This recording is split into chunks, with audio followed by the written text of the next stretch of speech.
இன்றைக்கி artificial intelligence நீங்கள் ஒரு விஷயத்தை கேட்டிங்கன்னா அந்த விஷயத்தை சம்மந்தப்பட்ட அனைத்தையும் அனலைஸ் பண்ணி ஒரு 10 செகண்டுக்குள்ளே நமக்கு அந்த விஷயத்தினுடைய தன்மை, அந்த விஷயத்தினுடைய வரலாறு, அந்த விஷயத்தினுடைய இம்பேக்ட்டு, அந்த விஷயத்தினால என்ன நன்மைகள் அனைத்தையும் கொடுக்குற அளவுக்கு ஒரு மிகப்பெரிய அளவில் தொழில்நுட்பம் மிக மிக மிக வேகமாக முன்னேறி கொண்டிருக்கிறது.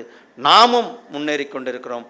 நம்ம நாடு 2047 மிகப்பெரிய ஒரு வல்லரசு நாடாக டாக்டர் அப்துல் கலாம் ஐயா அவர்களுடைய கனவு கண்ட வளர்ச்சியடைந்த பாரதத்தை நோக்கி நாம் அடியெடுத்து வைத்திருக்கிறோம். 2047 100வது சுதந்திர தினம் கொண்டாடும் பொழுது நம்மளுடைய நாட்டினுடைய வளர்ச்சி நாம தான் உலகத்தில் விஸ்வகுருவா, உலகத்தில் முன்னணி நாடாக இருக்க வேண்டும் என்ற அந்த பயணத்தில் நம்மளுடைய பிரதமர் திரு நரேந்திர மோடிஜி அவர்கள் சென்று, அதனால தான் நம்ம பார்க்குறோம் வளர்ச்சியை.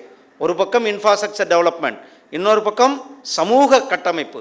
அதனால தான் இன்றைக்கு இலவசமாக கிட்டத்தட்ட 80 கோடி பேருக்கு மாதத்திற்கு 5 கிலோ அரிசி கொடுத்து கொண்டிருக்கோம். உணவு பாதுகாப்பு திட்டத்தின் கீழே 4 கோடி பேருக்கு ஏற்கனவே வீடுகள் கட்டி கொடுத்துருக்கோம். முத்ரா லோன், மகளிர் மேம்பாட்டுக்காக முத்ரா லோன், விவசாயிகள் மேம்பாடு, கிட்டத்தட்ட 3 கோடி தாய்மார்களை லட்சாதிபதிகள் ஆக்க வேண்டும் என்ற அந்த இலட்சியத்தோடு ஒரு சமூக கட்டமைப்பையும், இன்னொரு புறம் இன்ஃப்ராஸ்ட்ரக்சர், எக்ஸ்பிரஸ் ஹைவேக்கள், மாடர்னைஸ்டு எக்ஸ்பிரஸ் ஹைவேக்கள், விமான நிலையங்கள் விரிவாக்கம், வந்தே பாரத் ரயில், ரயில்வேனுடைய புல்லட் ட்ரெயின். நம்மெல்லாம் புல்லட் ட்ரெயின் முன்னாடி படிச்சுக்கிட்டு தான் இருந்தோம். இப்போ புல்லட் ட்ரெயின் சாத்தியமாயிருச்சு. நமக்கு இன்னும் கொஞ்சம் கூடிய கிட்டத்தட்ட 80% பணிகள் மும்பையிலேருந்து அகமதாபாத்துக்கு புல்லட் ட்ரெயின் நம்ம போக போகுது. இண்டஸ்ட்ரியல் காரிடார்ஸ், இவ்வளோ பெரிய வளர்ச்சியை இந்த 10 ஆண்டுகளில் ரயில்வேல நேற்று முன்தினம் பிரதமர் அவர்கள் செனாப் பிரிட்ஜு இமயமலையில் தொடங்கி வச்சாங்க. அதே மாதிரி பாம்பனில் போன மாதம் தொடங்கி வச்சாங்க. இது எல்லாமே சிக்னேச்சர், ஒரு மிக பழமை வாய்ந்த டெக்னாலஜியோட அந்த பாம்பன் பிரிட்ஜை, அந்த பழமை இருந்ததை அதே மாறாமல் அதை டெக்னாலஜி இன்க்ளூட் பண்ணி ஒரு செங்குத்தாக அது எல்லாமே உலகத்தில் எங்கேயுமே இல்லை, நம்மளுடைய நாட்டில் தான் அப்படிப்பட்ட ஒரு டெக்னாலஜியை கொண்டு வந்திருக்கோம்.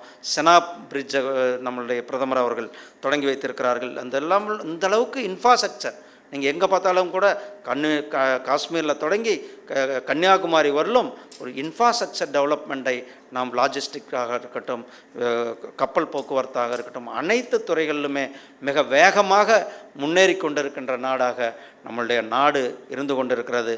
சகோதரர்களே, இன்றைக்கு நாம் ஜனநாயகத்தினுடைய அடிப்படை என்பது லெஜிஸ்லேட்டிவ். அந்த லெஜிஸ்லேட்டிவ் சட்டத்தை உருவாக்குகின்ற நபர்களாக, சட்டத்தை லெஜிஸ்லேட்டிவ் நாம் சட்டம் இயற்றுகின்ற நபர்களாக நாம் எல்லாம் இங்கே இருக்கின்றோம்.